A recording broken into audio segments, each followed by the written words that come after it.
Est-ce que tu as un message à l'endroit de cette jeunesse-là qui veut embrasser ce métier-là, mais qui ne sait pas trop comment s'y prendre? Aimer ce que vous faites. Et tu ne peux pas être excellent dans un domaine que tu n'aimes pas. Il faut se donner le temps d'apprendre.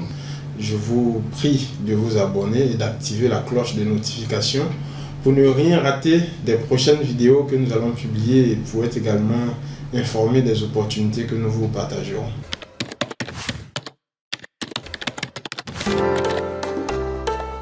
Bonjour chers amis internautes, nous sommes très contents de reprendre les vidéos sur la chaîne YouTube de l'agence Com4Dev. L'agence Com4Dev est une agence de communication digitale dont la mission est d'aider les entreprises à donner de la visibilité à leurs produits et services. Donc cela passe par la création de sites web, d'applications mobiles et nous faisons l'élaboration de stratégies marketing digital pour l'implantation de marques, pour la promotion d'entreprises et de marques. Et dans ce sens, nous travaillons pour de grandes entreprises ici en Côte d'Ivoire et même à l'échelle internationale pour des multinationales qui s'implantent ici en Côte d'Ivoire. Ce soir, nous sommes avec l'un des développeurs actuellement en vogue en Côte d'Ivoire. Il s'agit de la personne de M. Némi Kofi que nous recevons. On y va, bon. Ouais, allez, bon, ça va. Ouais, c'est très content d'être là. Voilà, ouais. Super. En tout cas, on est content de te recevoir. Ah. Voilà. Et puis en même temps, il faut dire qu'on a eu du mal à te retrouver parce que tu n'as jamais le temps, quoi. Ouais. On fait plusieurs choses à la fois, donc on essaie de gérer. Non, le développement, ça bouge encore du voir. En tout cas, il y a encore assez de choses à faire. Ouais. Super. Ouais. En tout cas, c'est très rassurant de l'entendre. Ouais. Quelles sont tes dernières actualités en fait aujourd'hui? Aujourd'hui, je suis à Djamo. Ouais, Djamo, normalement. Oui, tu peux en parler. Voilà, normalement, on dit Djamo maintenant. On sait de quoi il s'agit normalement. Voilà, bien sûr. Donc, c'est dans la fintech, voilà, les cartes Visa et tout. On essaie de faciliter un peu la gestion des finances personnelles. Voilà, ça, c'était l'idée du grand frère Régis Bomba, voilà, qui est le cofondateur avec Hassan Bouji, voilà, qui ont lancé ce projet. Et ça prouve par exemple qu'il y a encore des opportunités dans le digital. Il y a encore des solutions à apporter. On est d'un pays et d'un continent même où il y a beaucoup de problèmes. Et qui dit problème dit solution et opportunité d'affaires. Donc, voilà un peu. Super.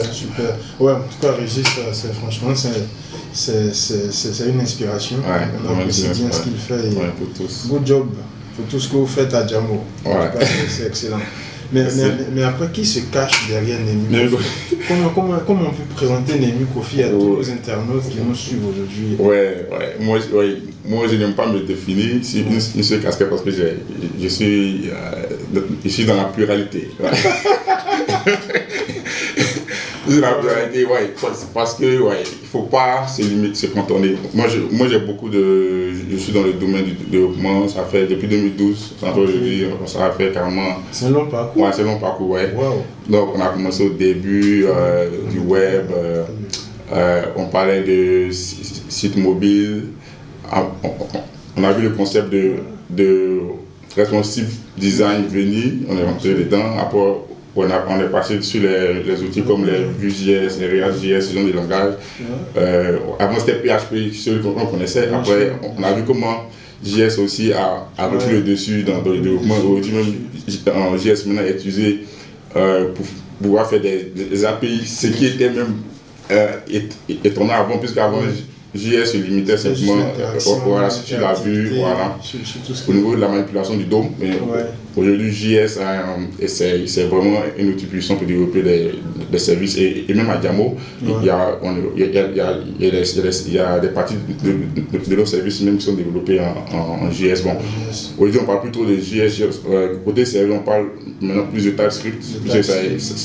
C'est un langage encore plus type. La version première de JS, il y avait plusieurs problèmes de conception, de typage. Par exemple, en JS, si tu écris 4 en chaîne de caractères, c'est égal à 4 en valeur. C'est quand même bizarre. Si tu as un langage vraiment typé, comme les langages comme Java, s'échappe, tu vas comprendre que tu peux jamais dire que 4 enchaînés caractères égale à 4 même en entier.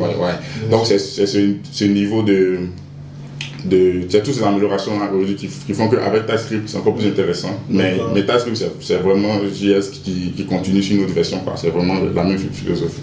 D'accord. Donc voilà un peu. Et moi, comme j'ai dit, j'ai assez d'expérience. En tout cas, j'ai essayé un long parcours. Et ce qui est très bizarre, c'est que ma formation de base n'est pas une formation de développeur, c'est une formation de réseau. Ah ouais. Donc, et donc du coup, de tout ce qui est réseau, voilà. Donc, tu es maintenant au développement web. Ouais. Pour la petite histoire, quand j'ai commencé mon cycle scolaire, on était la première promotion de la filière qui s'appelait RIT. Et moi, normalement, je devais aller en IDEA, parce qu'à l'époque, il y avait IDEA et RIT. Mais je pense que toujours, c'est pareil. Voilà. Toujours, donc, à Yamoussoukro, côté IDEA, le nombre d'inscrits était vraiment petit. Donc, l'école a préféré plutôt nous mettre en RIT. Donc ça m'a fait ça m'a pas plu. Voilà, ça m'a vraiment pas plu, mais voilà, j'étais obligé pour ne pas perdre une année et tout. Voilà. Donc on a commencé en RIT et on a fini carrément en BTS RIT. Et on a continué en cycle ingénieur aussi, toujours RIT. toujours. Ouais, parce que c'est ingénieur, mais après c'est personne, puisque moi je voulais faire du développement. Donc j'ai appris, j'étais autodidacte, mais même avant même de faire le BTS, déjà même en terminale, je codais déjà. Dès la terminale? Ouais, déjà en terminale. Parce que nous on a eu la chance de toucher l'ordinateur depuis 6 ans. Bon, c'est pas comme. C'est ça, voilà, on était déjà sur les jeux, comment craquer les jeux, déjà, comment télécharger les jeux sur Internet. Avant, déjà, donc, on était déjà habitué à ça. Donc, ça, déjà, c'était, on peut dire. C'est un gros avantage. Ouais, c'est un gros avantage et il faut dire merci aux parents. Après, c'est le cocon familial aussi qui a contribué à ça. Ouais, les parents aussi nous ont donné accès aussi à Internet. Parce qu'à l'époque aussi, avoir accès à Internet aussi, c'était aussi une autre démarche. Mais nous, on avait accès à Internet, on avait. Voilà. Donc, après, c'était plus simple, je peux dire. Et avec l'apprentissage personnel, puisque avec aujourd'hui, les outils en ligne, on ne peut plus apprendre comme avant, où il faut se limiter à ce que les professeurs donnent. Voilà. Donc j'ai appris seul et c'est comme ça que après c'est parti. Et là où j'ai travaillé au début, c'était dans l'hôtellerie, dans les grands hôtels de Yamoussoukro. L'hôtel président, tu connais l'hôtel président? Ah, mais c'est toi, tu étais à l'hôtel président. Tu étais à l'hôtel président, hôtel parlementaire. Tu rencontrais les présidents à l'époque? Oui, l'hôtellerie, c'est aussi un secteur assez intéressant où tu peux vraiment rencontrer des bonnes personnalités. Et c'est de là que je suis allé à MTN après avoir eu aussi le concours. Il y avait un concours que MTN lançait, le concours. À l'époque, c'était Applied. Oui, il y avait un concours des applications. Où on soumettait des applications. Ok. C'est ça, et là j'ai eu le deuxième prix, l'application la plus performante, et c'est un an après que MTN avait besoin de développeurs, et c'est là qu'ils nous ont fait appel, et bon, grâce à Dieu, on est rentré MTN. Et là, t'as sauté, hein? Ouais, là, boum, MTN. Chez MTN, voilà. Tu vois, et puis à nous, voilà, MTN, voilà. Et MTN, et c'est MTN que tu vois que la formation de télécom n'a pas été en vain. À mettre, ça veut dire aussi que tout ce que Dieu fait bon, c'est ça, on peut le dire comme ça.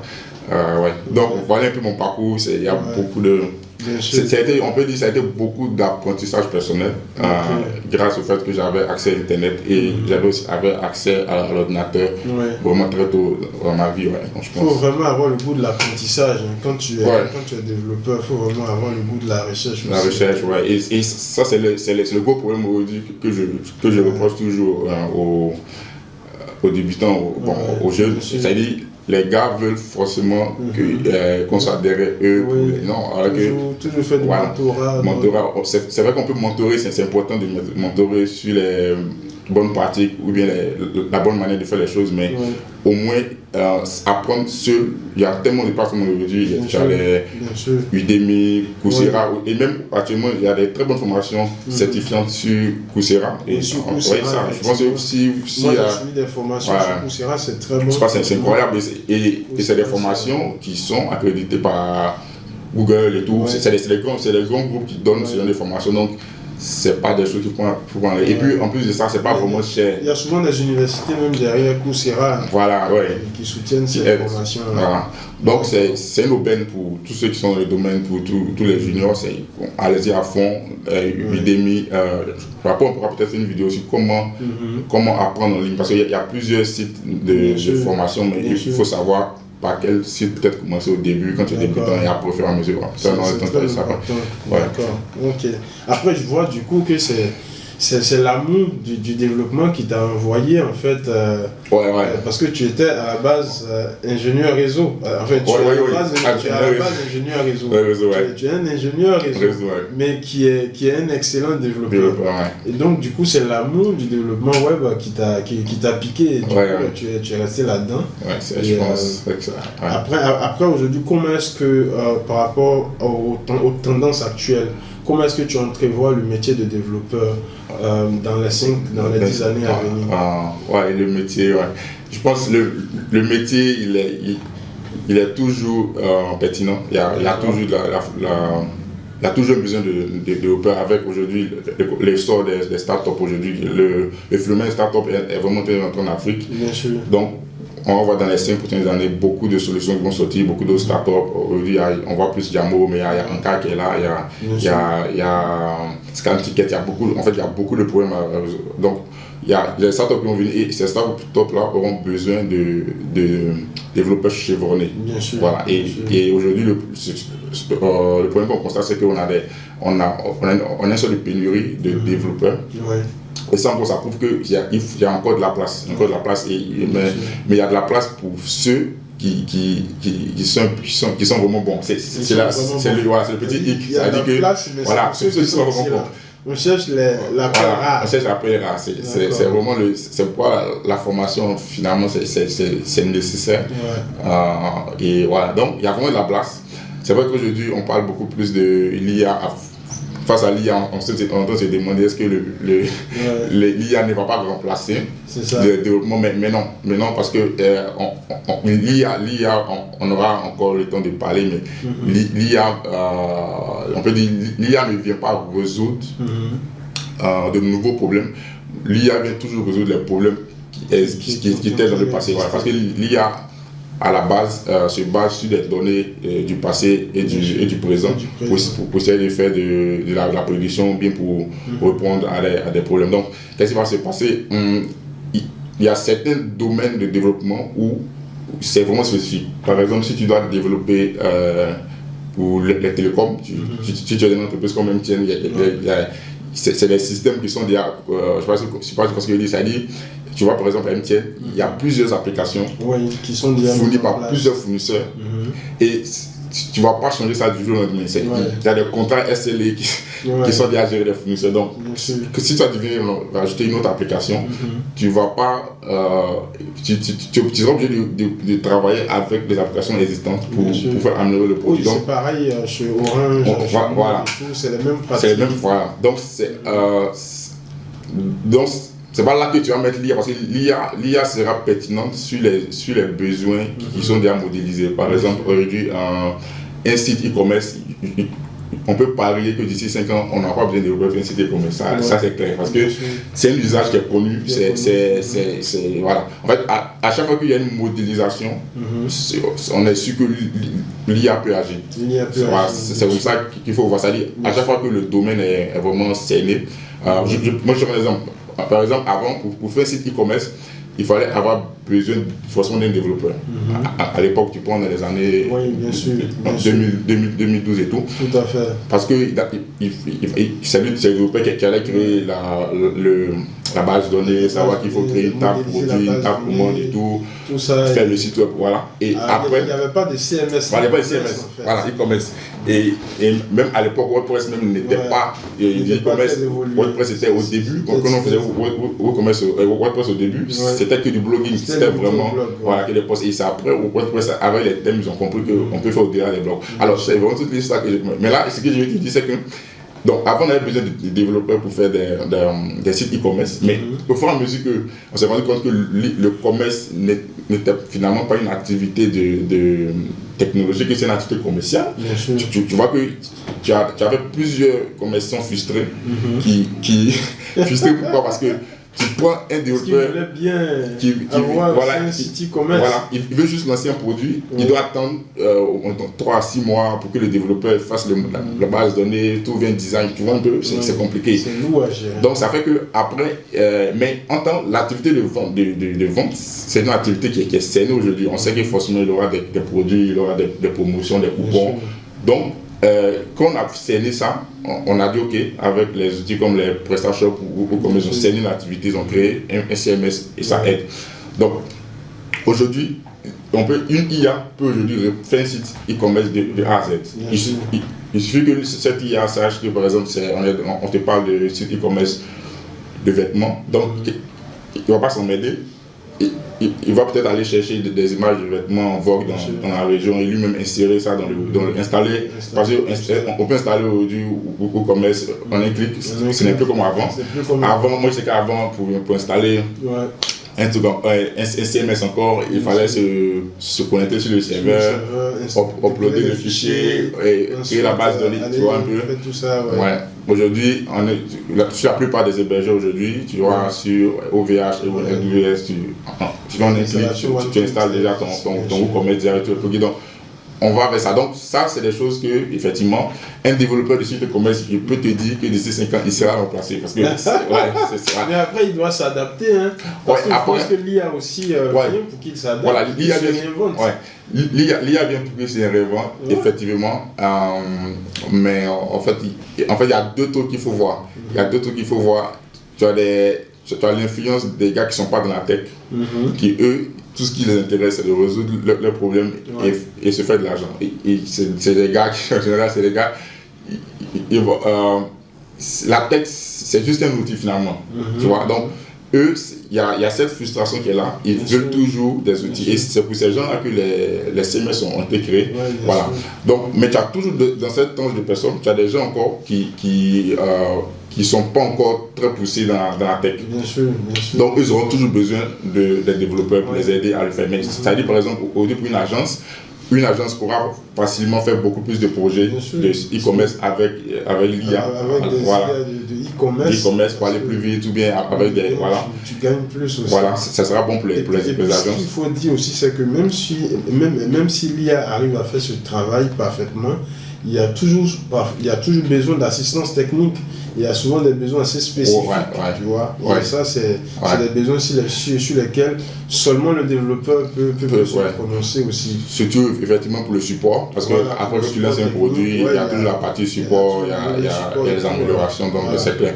Là, tu as mis les pieds dans le plat. Tu as commencé à parler d'IA, alors qu'on n'avait pas mentionné ça. Donc peut-être que tu as envie qu'on parle de l'intelligence artificielle. Ouais, on va en profiter. Donc du coup, en fait, déjà, il faut dire que jusqu'à aujourd'hui, il y a certaines personnes qui ne comprennent pas très bien comment fonctionne l'intelligence artificielle. Par définition, l'intelligence artificielle, c'est le fait de concevoir des machines qui résoudent des problèmes avec une intelligence artificielle qui normalement devait être résolue avec une intelligence humaine. Voilà, c'est ça la base. Donc si on veut définir ça simplement.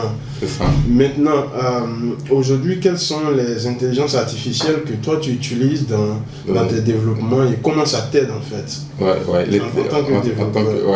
Je pense que l'IA à la base, c'est vraiment une manière de penser. C'est des informaticiens qui sont assis et qui essaient de reproduire l'intelligence humaine, les mêmes caractéristiques de l'homme. Ça veut dire que voilà.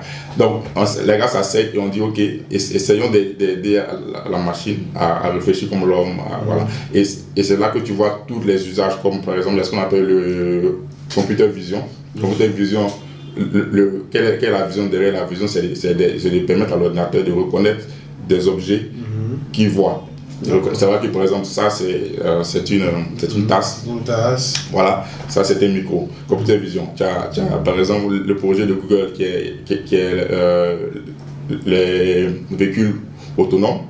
Là-bas, la vision, c'est de quoi? C'est de permettre à la voiture elle-même de conduire sans faire des accidents, de reconnaître que là, il y a quelqu'un qui passe et tout. Je pense que les véhicules de Elon Musk, déjà, c'est voilà, c'est ça. La sorte, hein. Voilà, donc, il n'y a pas de conducteur. Voilà. Donc, parler d'IA, il faut voir vraiment un nouveau système de pensée qui est en train de venir. Et nous sommes vraiment au balbutiement. Aujourd'hui, on parle de ChatGPT. Voilà, je pense que je me trompe, GPT, on se mélange souvent. Voilà, donc ChatGPT, et je pense que là où ChatGPT a vraiment fait la différence, c'est qu'il a mis à la disposition de l'humanité. Ouais, tu vois, au début, avant l'IA était réservé, voilà, c'est un peu, on parlait de Google, c'était des projets un peu en solo, par des grandes entreprises de tech, les GAFA, mais aujourd'hui, OpenAI, et leur vision, c'est de dire, donnons l'IA à tout le monde. On va démocratiser. Et là, nous tous, on s'est jeté là-dedans maintenant. Voilà. Et là, ce qu'ils ont réussi à faire, c'est un modèle qui permet de répondre à des questions. Leur travail, c'était de permettre à l'IA, en fonction d'une question qu'il lui a posée, de donner la réponse la plus pertinente. Ouais. Voilà. Donc, le modèle est entraîné sur un ensemble d'informations qu'il va prendre sur les moteurs de recherche, qu'il va prendre sur des sites qui sont... À partir de ChatGPT 4 récemment, ils ont annoncé que ChatGPT maintenant utilise les informations de Internet. Voilà, Internet. Voilà. Donc, il n'est plus limité à la base de connaissances qui lui a été fournie pendant des années. Pendant des années. Voilà. Et il y a eu, en tout cas, il y a pour avoir une IA de ce type-là, il y a des travaux manuels qui sont faits, c'est des choses que les gens ne savent pas, mais pour avoir une IA, par exemple, qui sait répondre à des gens, c'est-à-dire que l'IA a été entraînée sur plusieurs documents qu'on lui a fournis, des documents sur la géographie, sur l'histoire, sur les mathématiques, voilà, et c'est des gens qui sont payés pour ça. Par exemple, il y a des IA, par exemple, qui permettent de vérifier si telle image est sensible ou pas. Pour l'entraîner, il a fallu que des êtres humains s'asseyent et fassent le tri. Si on comprend bien, en fait, actuellement, il y a de nouveaux métiers qui ont été créés déjà grâce à l'IA. Oui, pour pouvoir créer l'IA, il y a des personnes qui viennent, qui aident à faire la classification. Il y a un travail de classification pour savoir est-ce que l'information est fausse et tout. Et c'est ça, c'est ce modèle-là qui est entraîné. Et quand l'IA reconnaît le pattern, parce que c'est l'IA, voilà, une fois que l'IA connaît le pattern, après, elle peut maintenant décider en fonction de l'information que tu lui donnes. Et je pense que ça c'est le modèle, c'est le modèle même inspiré aussi de l'être humain. Par exemple, quand tu vois un bébé, au début le bébé, quand tu dis son nom, il ne sait pas que c'est son nom. Et au fur et à mesure, qu'il entend, il se rend compte, ok, là c'est mon nom, ok, voilà. Ou bien, par exemple, comment manger avec la cuillère. Il voit ses parents manger, il apprend, voilà, au début c'est compliqué, comment marcher, tout ça. Donc, je pense que c'est le même mécanisme, c'est l'IA reposé sur l'apprentissage. Voilà, et l'apprentissage, et on apprend, c'est un modèle qui apprend seul, voilà. Donc, c'est vraiment, l'IA qu'on a aujourd'hui, c'est une IA qui est vraiment, comment on dit ça, donc encore la sphère du technique, il n'y a pas encore. C'est-à-dire que l'IA n'a pas encore une âme, comme on veut dire ça. D'accord. Voilà, on n'est pas encore arrivé à ce niveau. C'est niveau où ça veut dire qu'aujourd'hui, l'IA ne sait même pas ce qu'elle fait. D'accord. L'IA n'a pas encore la conscience de soi. Parce que pour avoir la conscience de soi, il faut une âme. Et ça, voilà. Donc, après, il y a certains domaines cognitifs que l'IA n'a pas encore pu atteindre. Et puis aussi, il faut dire que moi, ce que j'apprécie particulièrement, c'est que récemment, avec l'évolution de ChatGPT, depuis novembre 2022 jusqu'à aujourd'hui, il y a de nouveaux métiers qui ont été créés. J'ai vu récemment qu'il y a le métier de prompteur. Oui, le prompteur, il faut savoir adresser de bonnes... Voilà, il faut pouvoir parler à ChatGPT qui te donne de bonnes réponses. Pour des questions assez basiques, il va bien te répondre, mais pour certains domaines, pour certaines réponses que tu recherches, tu peux ne pas facilement retrouver. Donc on voit sur des blogs des gens vendre des prompts même pour ChatGPT. Pour savoir, même effectivement. pour Midjourney par exemple. Ouais, Midjourney. Pour Midjourney qui génère des images aujourd'hui de qualité, il faut savoir lui parler pour qu'il te génère les bonnes images en fait.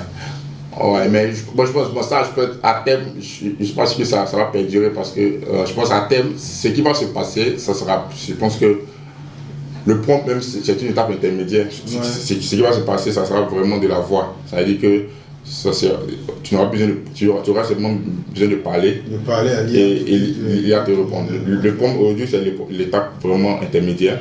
Mais effectivement c'est très intéressant parce que ChatGPT te donne des réponses en fonction du contexte que tu lui donnes. Donc si tu n'as, par exemple, tu peux demander à ChatGPT de t'écrire une fonction en tant qu'un développeur débutant. Et tu auras une réponse développeur débutant. C'est-à-dire qu'il va t'écrire ton algorithme de genre de français débutant. Et tu peux encore dire à la personne, à ChatGPT, fais-moi ce même algorithme là, mais en tant que développeur expert. Du coup, tu vas voir un script en langage procédural. Il peut te mettre ça en langage orienté objet, des choses comme ça. C'est ça. Et donc, c'est là que le prompteur trouve tout ça, parce qu'en fonction de comment savoir donner le bon contexte et comment aligner les mots, l'IA arrive à... Aujourd'hui, par exemple, sur Midjourney, on voit qu'il y a des artistes IA. En fait, c'est des mecs, ils ne dessinent rien, il n'est pas photographe, rien. Il sait adresser à Midjourney les bons prompts. Pour que Midjourney génère des images.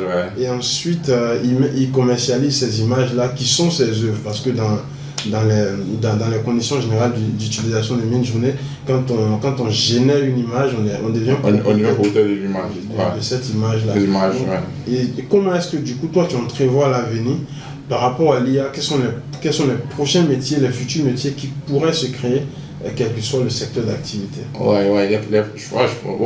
Déjà, tu as le métier de prompteur, mais l'IA, en réalité, moi je pense que l'IA ne va pas créer de nouveaux métiers en tant que tel. C'est plutôt les personnes qui vont être encore plus performants grâce à l'IA. Parce que le problème aussi de la propriété intellectuelle se pose. Ça veut dire que si tout le monde sait écrire les bons prompts, en ce moment, à qui appartient l'image que Midjourney a générée? Question. Parce que tu vois un peu la complexité. C'est l'IA finalement qui fait tout. C'est l'IA qui fait tout. Mais après, c'est une personne qui n'existe pas, donc qui va venir réclamer. Oui, mais voilà. Mais après, je pense que l'autre inconvénient de l'IA aussi, c'est qu'on aura l'originalité qui ne sera plus là. Et ça, c'est un gros problème. Et c'est pourquoi je pense que l'époque de l'IA, si vraiment ça prend bien, tu vas voir que la valeur ne sera plus sur les choses qui sont digitales. La valeur va revenir sur les choses qui sont faites à la main. Ça c'est ça en fait. C'est le concept de paix et guerre. C'est-à-dire que quand on est dans la guerre, on cherche la paix. Quand on est dans la paix, on cherche la guerre. C'est-à-dire que quand les gens ils auront des outils pour faciliter les choses, ils vont vouloir maintenant faire des choses à la main. Parce que les choses à la main vont devenir parce que faire quelque chose à la main sera vraiment plus difficile que faire quelque chose par l'IA. Bien sûr. Donc ça c'est un autre truc qui va venir aussi dans cette époque là. Mais effectivement, je pense que ce qu'il faut savoir, c'est que nous sommes vraiment rentrés dans une nouvelle ère. Et ça va, c'est pareil comme l'époque d'Internet, ça a vraiment changé. Ceux qui n'ont pas migré à l'époque d'Internet ne s'en sortaient pas. Par exemple, tu prends par exemple l'histoire de Netflix qui a réussi à bien faire la transition. Parce qu'au début, Netflix, ils vendaient des films là, dans les CD, dans les cassettes. Mais après, il y avait une autre entreprise à l'époque, au moment où Netflix avait l'idée de Netflix, qui avait le monopole des films. Tu vois? Mais ils n'ont pas compris la transition de l'Internet. Et cette entreprise est morte. Et finalement, c'est Netflix, comme ils ont compris, le grand pivot qui est Internet, et c'est eux aussi qui sont là-dedans. Donc, l'IA est en train de venir. C'est vrai que, donc, je pense que l'IA va remplacer ceux qui ne vont pas l'utiliser, ceux qui ne sauront pas comment faire des prompts et tout, parce que déjà, tout ça, c'est encore nouveau. Il faut comprendre. Il faut comprendre déjà, toutes les IA supportent par derrière une base de connaissances. Donc c'est quelque chose qui est mis à jour par les développeurs. Donc les développeurs derrière mettent à jour la base de connaissances de chaque IA. Et donc Midjourney par exemple s'appuie sur l'ensemble des images qu'elle a à sa disposition pour générer de nouvelles images. Exactement. Donc moi je pense qu'on aura toujours de la nouveauté en fait. On ne sera pas limité. Oui, la nouveauté. Et je pense aussi avec le fait que Internet a plus de. Je pense Internet est assez vieux. Voilà. Si tu veux, aujourd'hui, ce qui va se passer, c'est que puisque l'IA est open et chose, l'IA a accès à Internet. Et bien sûr. Toutes les images qui sont publiées, que ce soit sur les réseaux sociaux, en public. Est-ce que tu vois ce truc? Ça veut dire que si tout à l'heure tu fais ton site web, ton image est publique, toutes ces images publiques là sont saisies par Internet, les IA peuvent se passer de ça. Donc là encore, ça veut dire que les images, quand on publie les choses sur Facebook, il faut aussi tenir compte de cette réalité. Ça veut dire que, étant donné que quand on publie sur Facebook, c'est censé être public. C'est ça. Donc l'IA peut l'utiliser pour apprendre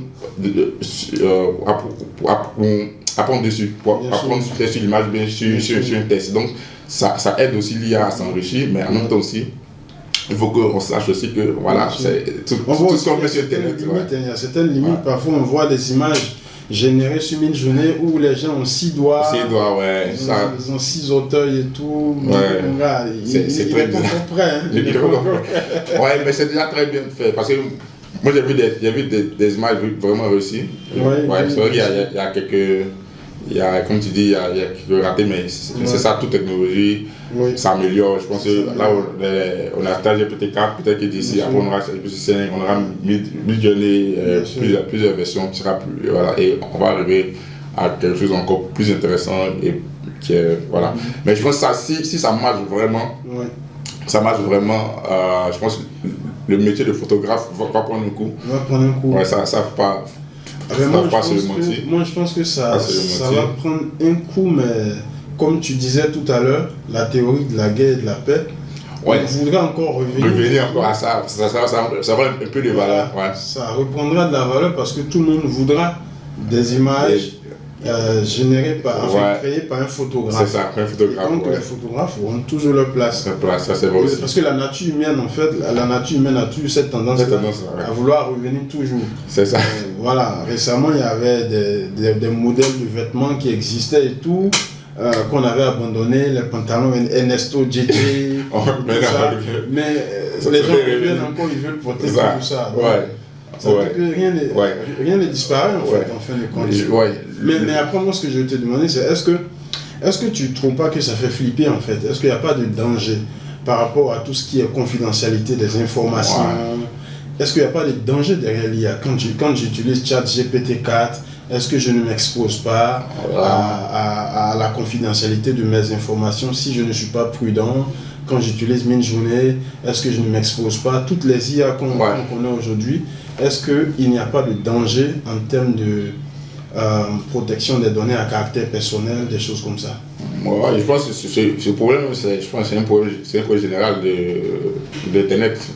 Parce qu'aujourd'hui, on a beau faire des discours, mais la vérité, c'est qu'il n'y a pas de vie privée sur Internet. Ça fait un peu mal, c'est un peu grave de le dire, mais c'est la réalité. Il n'y a pas. Une fois que tu arrives sur Internet, il faut savoir que la notion de la vie privée n'existe plus. Donc, c'est pourquoi il faut faire attention à ce que tu poses. Parce que si tu poses, je pense par exemple, parce qu'il y a des gens qui vont poser, il y a des gens qui vont par exemple utiliser l'IA pour poser des questions personnelles, genre comment faire pour parler de leurs propres problèmes personnels.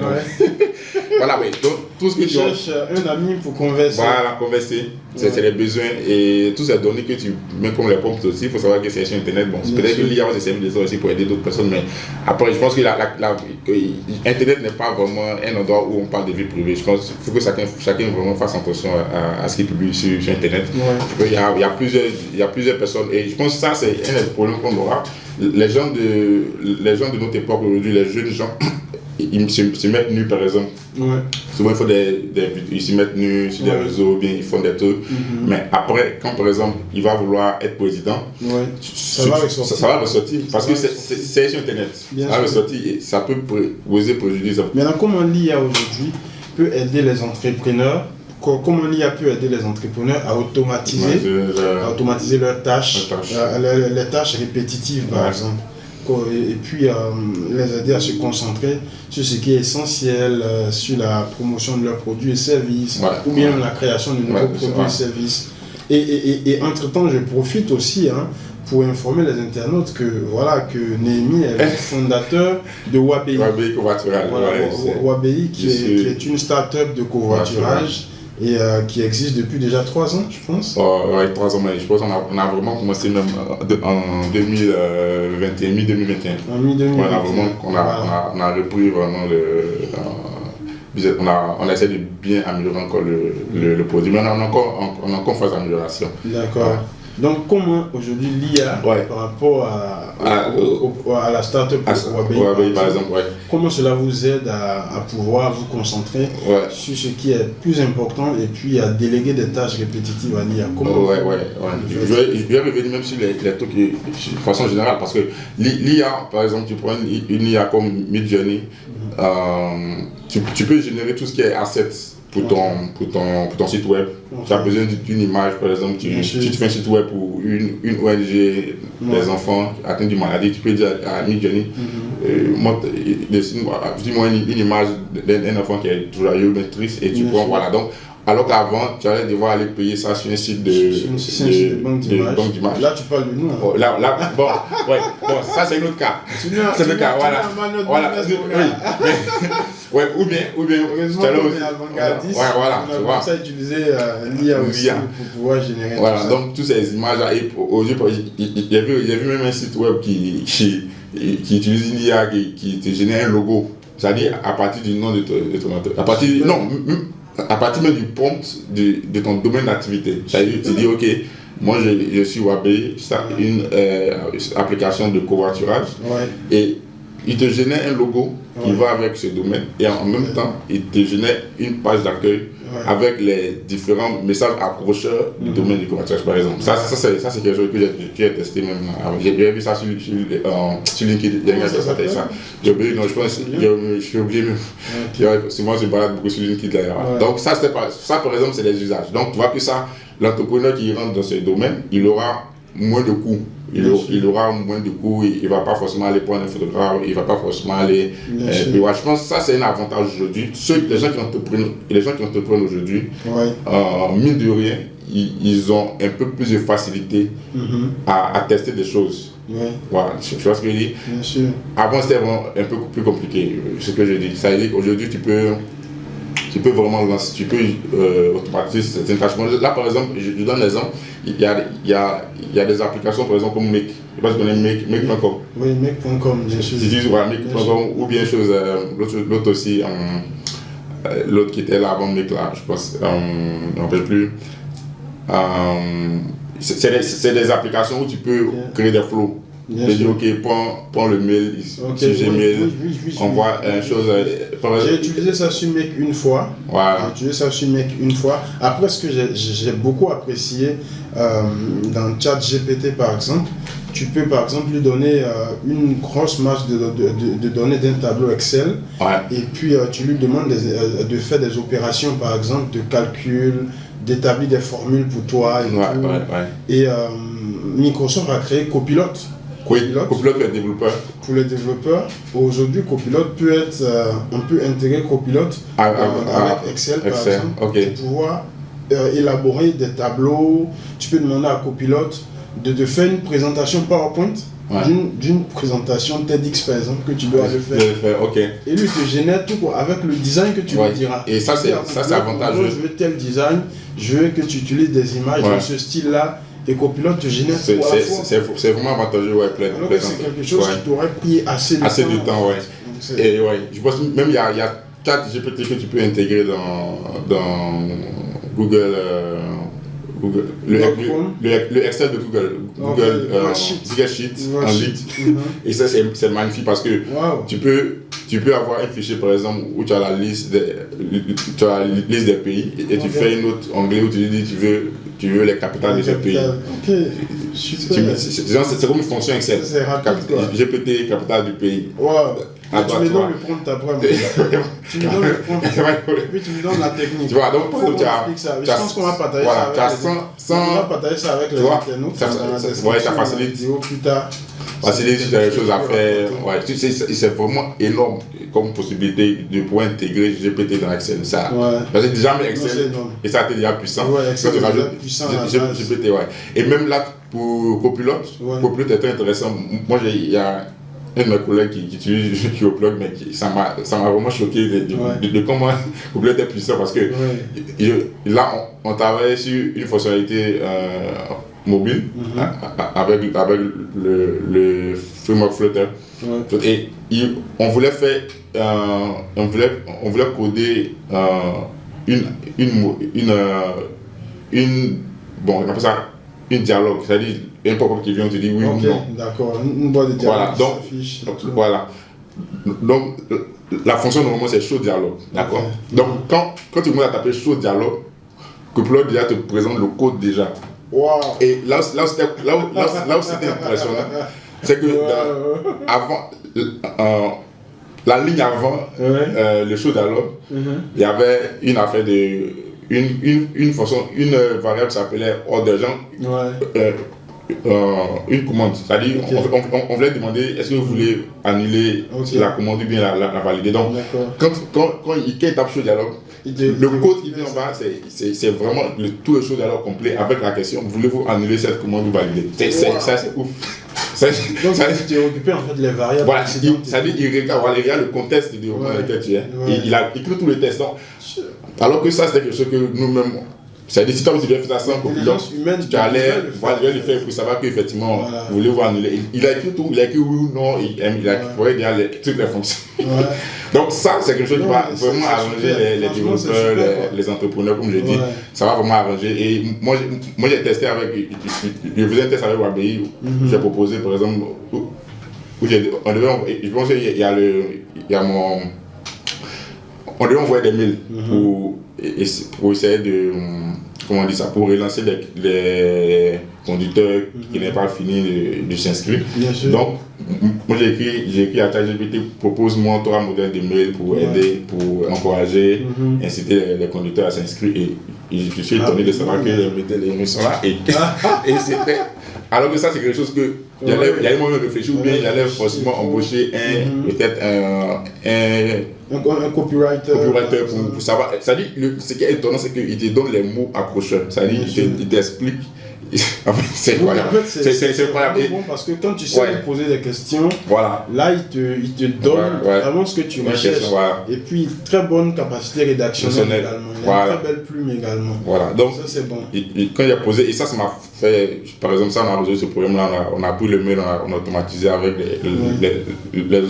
les outils de pour essayer de matcher les mails. Et donc, donc, je pense que ça, vraiment, ça aide sur la partie contenu, la partie création de contenu, création des tests.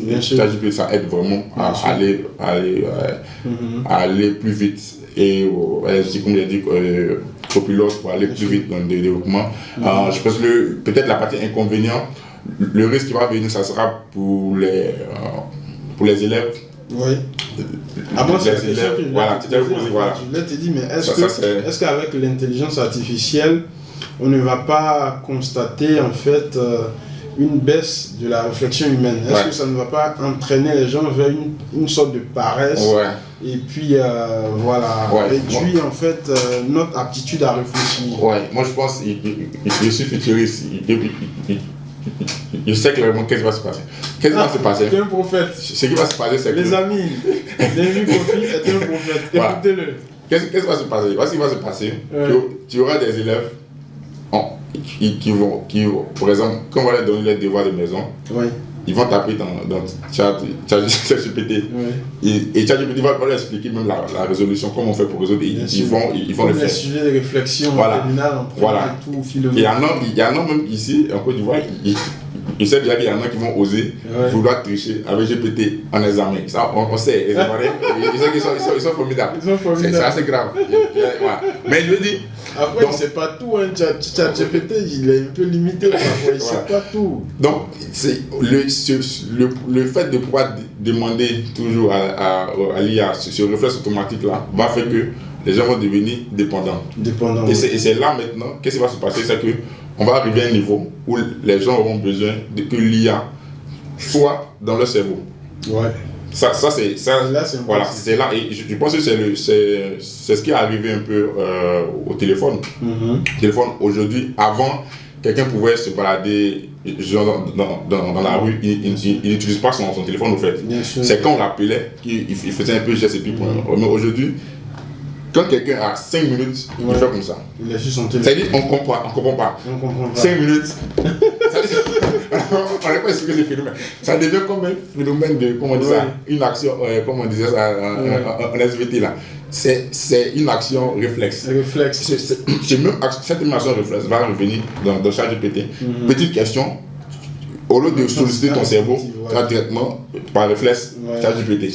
Et tu seras dépendant. Et les gens maintenant vont dire ok, mettons le cerveau. Et c'est là maintenant tu vas voir la différence entre les humains, qu'on va appeler les humains un peu, comment on dit, un peu les humanoïdes, d'une manière, bon, je vais dire, des humains augmentés. Des humains augmentés.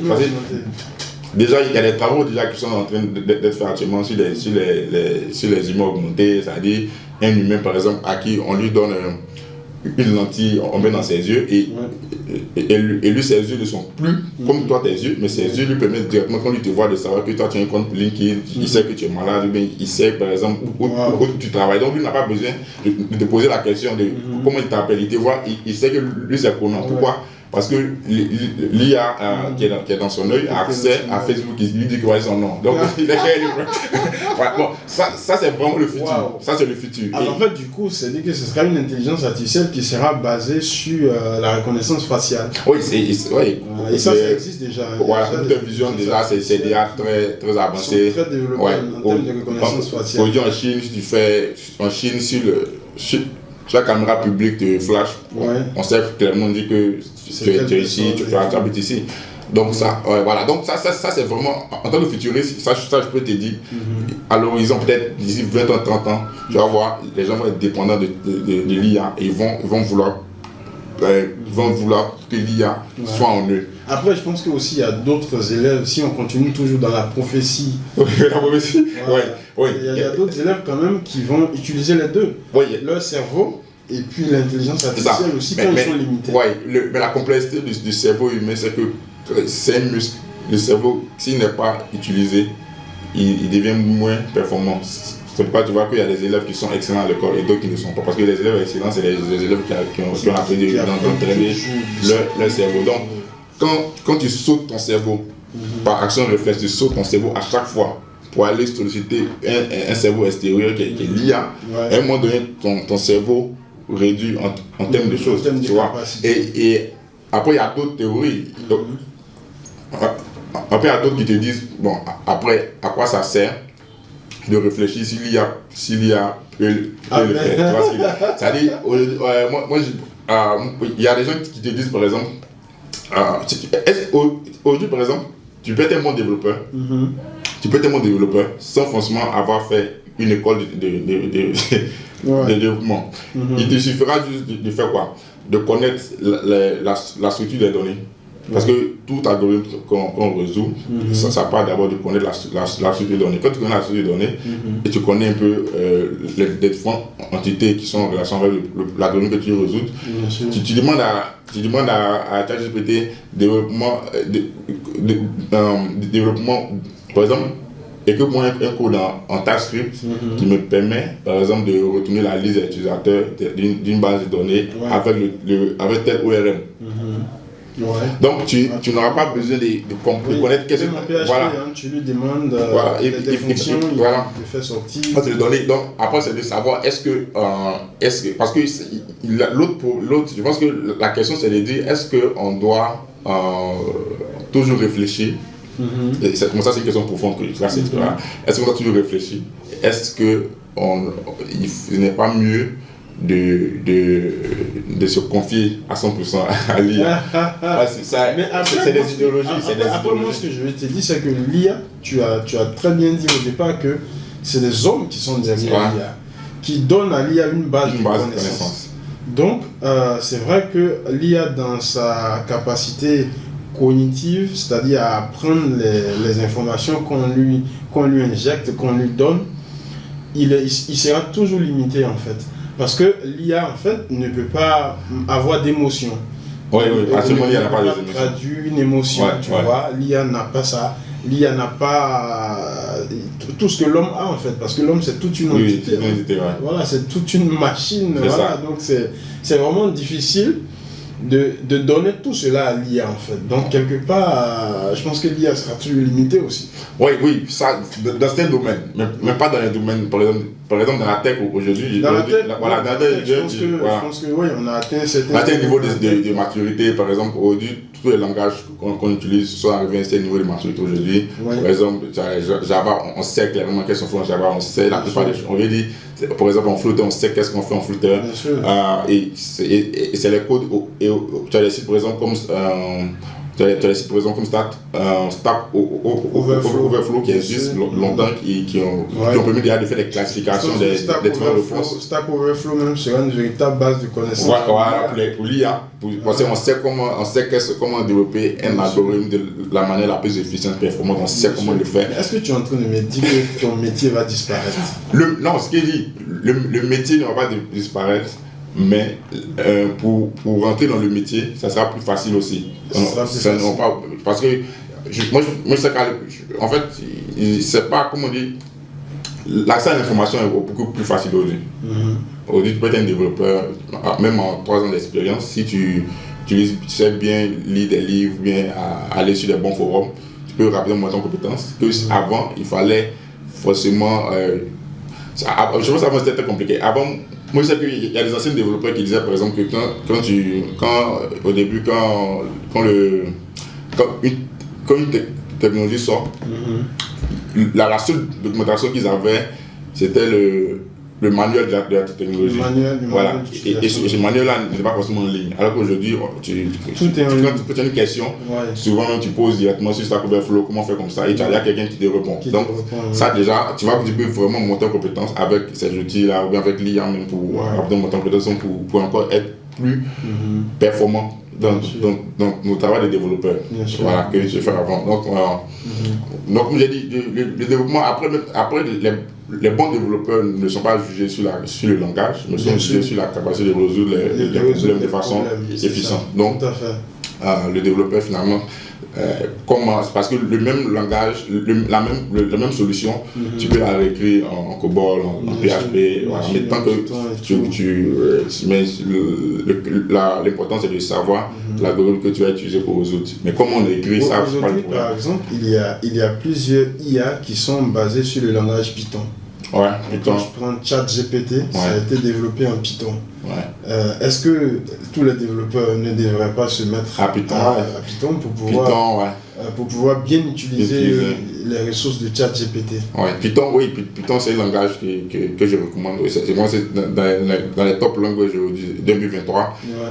Python, JavaScript sont l'un des deux langages aujourd'hui en vogue. Après, tu as Dart aussi qui est en train de venir. Tu as des langages à côté comme Go et tout aussi qui sont devenus, mais Python, c'est qu'il est rapide, il est assez. C'est un langage de script.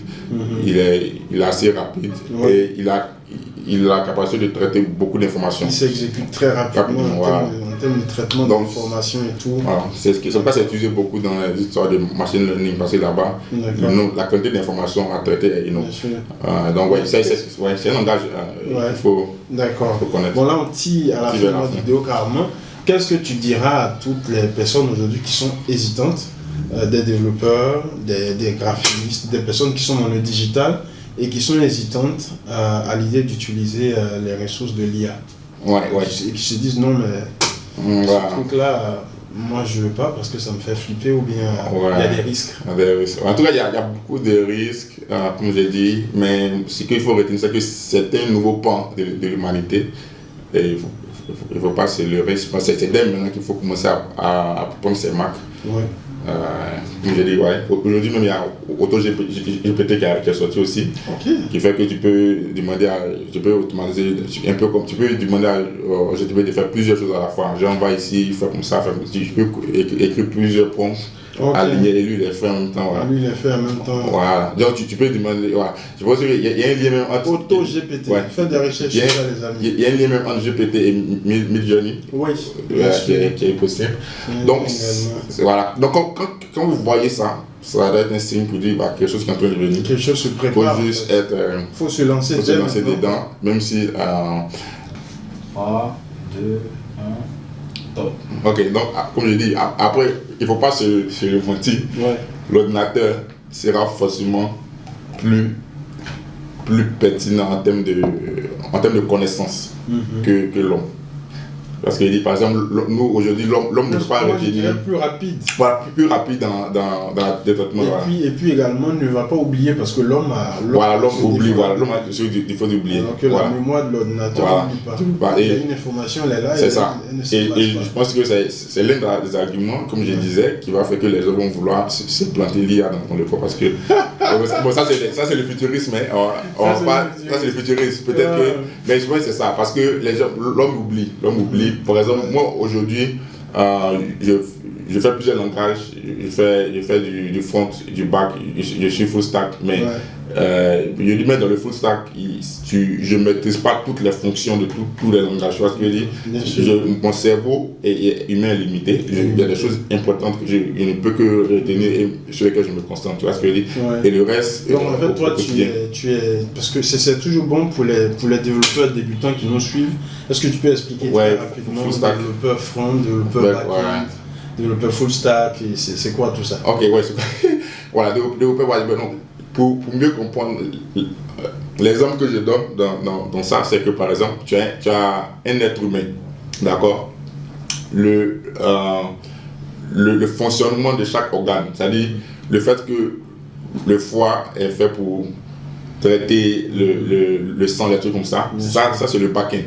C'est-à-dire que c'est des fonctions que c'est derrière, voilà, c'est derrière l'iceberg. Voilà, ça c'est le développeur back. Il est plus sur des fonctionnalités, sur des interactions avec d'autres systèmes. Par exemple, la capacité de parler, ça c'est de l'autre du back, c'est du développeur back. Il va te dire ok, voici comment parler. Voilà. Maintenant, comment l'homme est habillé, ça, son habillement, ça c'est du front. Voilà, les pommades, on va donner un peu de design et c'est là que tu vas voir intervenir le UX designer qui va d'abord faire un prototype de comment l'homme doit se présenter et le développeur front va coder cela dans le langage qu'il faut que ce soit web ou bien du mobile. Il va donner les couleurs. Voilà. Donc le développeur front il est plus sur les couleurs et aussi sur comment interagir avec le back-end. Donc il y a toujours ces deux concepts-là dans le front.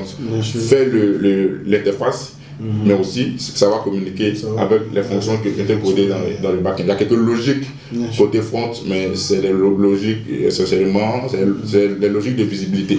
Alors que les logiques qui sont dans le back, c'est des logiques fonctionnelles. Donc voilà un peu front-back. Et après, on parle des full stack. Voilà, le full stack, c'est quelqu'un qui va avoir ces deux compétences-là, savoir coder dans tout ce qui est fonctionnalité, clé, voilà. Et ça avoir aussi codé tout ce qui est interface. Tout ce qui est interface. Donc, mais développeur full stack, je pense que ça vient avec le temps. Tu ne peux pas démarrer full stack, sinon je ne sais pas comment tu vas t'en sortir. Mais après, je pense que ce qui m'a permis d'être full stack, c'est parce que j'ai été ouvert d'esprit. Tu vois, moi je sais qu'au début, quand je faisais du bac, c'était flou de ma tête. Parce qu'il y a beaucoup, j'ai commencé en tant que front, PHP, MySQL au début, après front, HTML, CSS, voilà, moi je suis très fort, en tout cas je suis très bon en CSS, en tout cas ça, c'est un langage que j'ai fait. Tu manges ça, c'est ce qu'on se disait à l'école, mais CSS, c'est un mangeur de code. Ouais, donc le web, on a fait. Donc CSS, tu peux pas, il n'y a pas quelque chose, non, c'est incroyable. Donc après, quand j'ai été forcé de faire du bac, parce que là où à MTN je suis arrivé, il y avait des projets sur lesquels souvent le bac il est occupé alors que tu as la pression des autres. Donc là c'est là que j'ai fait mes premiers mais je faisais déjà du bac un peu avant avec les PHP là. Mais là c'est un peu Parce que PHP c'était un peu MVC, c'est-à-dire que quand la vue elle est rendue directement avec la logique métier, tu vois ce que je dis. Alors que là, après qu'on a commencé à séparer avec les SPA, tu vois vraiment une séparation entre où le bac se concentre simplement de fournir des résultats en JSON. Les API, tu vois, le bac fait tout ce qui est derrière et tout ce qui sort que tu bac de voir c'est le JSON. Et le front aussi fait tout ce qui est interface et il appelle les JSON. Donc c'est cette séparation là qui a vraiment mis la différence entre les back et les front-end. Bien sûr. Voilà. Après je pense que c'est avec ton expérience, bon tu sais après 11 ans d'expérience. Ouais, 11 ans d'expérience. Depuis 2012 et tu es dans le dev et tu te réinventes. Après je vois que tu crées vraiment de temps en temps des solutions. Récemment tu as créé une solution de paiement que tu as publié ça sur LinkedIn pour aider les développeurs qui souhaitent intégrer des moyens de paiement. Mais là, tu es en train de faire de la concurrence à des startups comme SnetPay. Non, bon, c'est pas pareil, hein, je pense. Oui, non, ça c'est un petit projet, je fais. C'est juste pour t'amuser rapide. Rapide, parce que mais je pense que là même il y a encore un besoin dans ce domaine. Et je pense que ça c'est une idée que j'ai eue, c'est-à-dire que pour recevoir. Au lieu de passer par des agrégateurs de paiement, tu fais juste un transfert. Et ça, c'est le fonctionnement en banque, par exemple, quand tu reçois un chèque.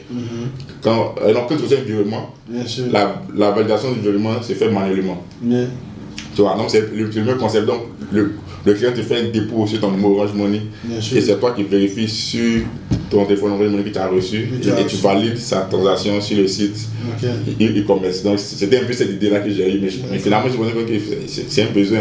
Si tu causes bien, tu vas voir que ça va faire de la concurrence effectivement la concurrence aux agrégateurs. Parce que là on bypass. Bien sûr. On bypass carrément mais bon, c'est des idées comme ça. Mais je pense qu'il y a fait une application aussi, le lecteur de la Bible. Avec la lettre de la Bible. Ça, c'est un projet. C'est un projet qui évolue vraiment parce que j'ai vu ça sur Play Store. Franchement, good job, chapeau quoi. Merci, vraiment. Parce que moi j'ai beaucoup apprécié ça. En tout cas, ça c'était un projet aussi, je pense. Et cette année, les gens ont beaucoup apprécié. Je pense qu'il y a beaucoup plus de détachement même par rapport à avant. Et ça, en tout cas, c'est bien. Je pense à un moment, faut mettre ce que tu as à disposition des gens. Et ça, c'est l'un des gros manquements des développeurs Afrique francophone. Afrique francophone, on aime seulement. Faut pas tu y penser. Voilà, on aime seulement recevoir. Il faut se mettre au service de la communauté. Voilà, la petite communauté. C'est ce qui t'a fait grandir. Voilà. Et contribuer sur les projets, je pense que ça c'est quelque chose qu'on ne fait pas beaucoup. Et moi-même, je n'aime pas aussi beaucoup faire, mais le fait déjà de mettre des projets comme ça, du fait d'aider, de faire des projets qui aident, que d'autres personnes peuvent utiliser facilement, c'est une très bonne approche qu'il faut avoir, il faut développer. En Afrique francophone, Bien sûr. Donc, comme tu disais dès le début, il y a beaucoup de problèmes à résoudre, donc il y a beaucoup de solutions à créer. Il y a beaucoup de solutions à créer. Après, le problème, c'est le financement. Moi, je pense. Et pour ça, on aura le temps de parler de ça. Le financement n'est pas assez évident. Moi, parce que, par exemple, toi, comme ça, je pense que tu as commencé carrément from scratch. Oui, tu vois. Comme ça, quoi. Et voilà, comme ça, voilà, avec les fonds propres, c'est bon, mais c'est pas bon parce que ça ralentit. C'est le gros risque aussi. Après, à l'époque, il faut dire que quand nous on s'est lancé, pas marié, pas fiancé. Là, tu as tout le temps. Mon gars, tu as mis les charges, c'est ça. Entrepreneur. C'est ça. Mais là, quand tu as une famille, tu ne peux pas te lancer comme ça en tant qu'entrepreneur. Je pense que peut-être on va faire notre live par rapport à ça parce que l'écosystème ivoirien, en tout cas, c'est pas évident. Moi, je tire vraiment le chapeau parce qu'aujourd'hui, Comfortdev, c'est une référence.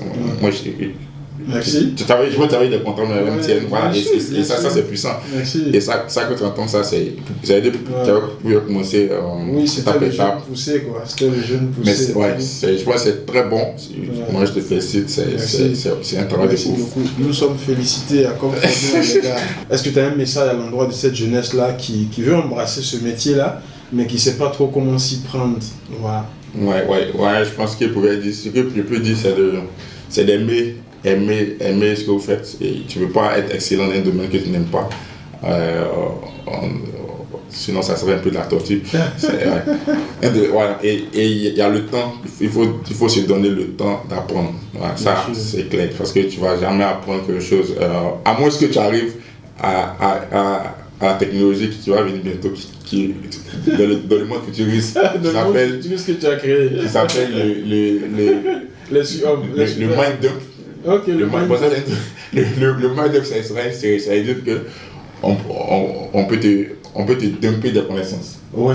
Bon, ça c'est un autre domaine. Mais voilà, mais sinon, actuellement, pour avoir une connaissance, il faut se donner du temps. Il faut se donner du temps d'apprendre, il faut faire des boileaux. Il faut faire beaucoup de projets. Moi, je pense que. Des projets aussi. Ouais. Ce qui m'a aidé, c'est ça. Bon, ici on appelle ça des gombos, mais en réalité, c'est vraiment des. C'est l'expérience. C'est les aides que tu apportes aux gens. Et voilà, au début, c'est vrai qu'il y a plusieurs personnes que j'ai doublé. Ouais, je m'excuse. C'est normal. L'ennemi Kofi, c'est tous les clients qui n'ont pas pu satisfaire parce qu'il avait trop. Bien après, moi, voilà, sinon, beaucoup de clients, c'est manque d'expérience. Oui. Moi, je sais que. Il y a des Chinois qui ont une manière de faire des choses qui sont incroyables. Un Chinois, quand tu lui demandes de faire quelque chose, qui sait faire quelque chose, il te dit qu'il sait le faire. Et la seconde où il t'a dit ça, il s'en va apprendre comment le faire.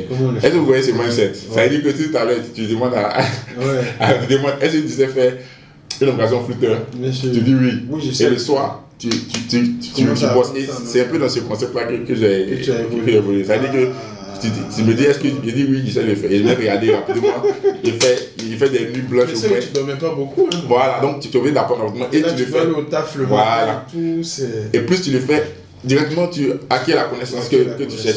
En fait, je pense que le cerveau humain, il est plus efficace dans un environnement de pression. Bien sûr, il est puissant dans un environnement de pression. Ça, je peux vous l'assurer. Il y a des projets qu'on nous a donné au départ, on ne savait pas le faire. Mais quand on a eu le marché, on a dit, mon gars, c'est chaud. Faut maîtriser ça, il faut rendre le projet des gars et puis il faut les satisfaire. Donc, deuxième point, c'est de ne pas chercher là, c'est ne pas regarder d'abord l'argent. Je pense que quand tu es jeune, vraiment, je pense que tu n'as pas vraiment besoin d'argent, il ne faut pas nous distraire. Bien sûr. C'est que il ne faut pas vraiment essayer de. C'est peut-être que tu seras marié, bien que tu auras. Et là, peut-être le besoin d'argent. Je pense que quand tu es jeune, il ne faut pas regarder facilement. Regarde d'abord comment acquérir des connaissances, comment apprendre. Et j'aime mieux de commencer par des entreprises qui sont des petites entreprises comme genre des entreprises où tu peux rapidement faire plusieurs choses à la fois que d'aller des entreprises qui sont assez structurées comme les grandes boîtes. Parce que là-bas, les grandes boîtes, ils sont déjà dans une approche de standardisation où le travail est déjà organisé par équipe. En temps là, quand tu travailles dans une entreprise débutant d'une PME, tu touches à tout, tu peux faire le réseau. Beaucoup de choses aussi. Moi j'étais par exemple au début à Yamoussoukro, je faisais à la fois le réseau, je faisais des développements, tu vois un peu, ça, il faisait en mettant le réseau mobile, tu vois, et ça te donne une expérience. Bien sûr. Cette expérience-là, elle est irremplaçable dans la carrière. Donc, le développement, c'est le domaine d'avenir. Moi, je pense que c'est le domaine d'avenir. Il y a encore beaucoup de choses à faire. Même du présent, même. Du présent, pardon. Du présent, comme j'ai dit, il y a des startups qui ont été venues. Et j'ai lancé un programme de formation là. Ok, super. Là, on avait fait, je pense que vous avez vu, en partenariat avec l'agence Gladius. Oui. Gladius, on essayait de. Là, on a lancé la partie UI design, des trucs comme ça, design interface, parce que là encore il y a une pénurie aussi. Et là, à partir de début juin, fin mai, début juin, on va aller sur le développement mobile. Donc, tous ceux qui sont intéressés, qui veulent apprendre des bonnes compétences en développement mobile. On partagera toutes ces infos sur la chaîne YouTube de l'agence Come4Dev. Soyez toujours connectés pour ne pas rater ça. Voilà, donc c'est disponible pour aider. Je pense que c'est le domaine du moment. Mettez-vous à l'IA aussi. Commencez à savoir comment écrire des prompts, comment tester des choses. Soyez des prompteurs. Voilà, des prompteurs. Et sur Code pilote, je ne recommande pas aux débutants. Oui. Code pilote, c'est simple. Si tu es débutant, ça ne va pas tout arranger. D'accord? Parce que ça automatise trop. Tu ne vas pas trop. Parce que je pense qu'à la fin de la journée, il faut comprendre ce que tu causes. Ce que tu as fait. Il faut comprendre pourquoi la fonction est telle manière, pourquoi on a utilisé telle manière d'écriture. Parce qu'en développement, il y a plusieurs chemins pour arriver à Rome, mais il faut savoir comment on a pour arriver à Rome, quel est le meilleur chemin pertinent et efficient pour arriver à Rome. C'est toujours bon en fait d'automatiser les tâches répétitives que tu maîtrises déjà. Déjà, voilà. Ça c'est un point. Quand tu maîtrises déjà, tu dois automatiser. Mais quand par exemple, tu connais rien en PHP et tu veux utiliser Copilot pour faire du PHP, monsieur. Après, si tu vas maintenant. À faire, après c'est compliqué. Si tu vas pas comprendre, Donc, Copilot pour les débutants, non, désolé. Allez-y, bosser sur les sites en ligne. Et surtout, faire des certifications Coursera.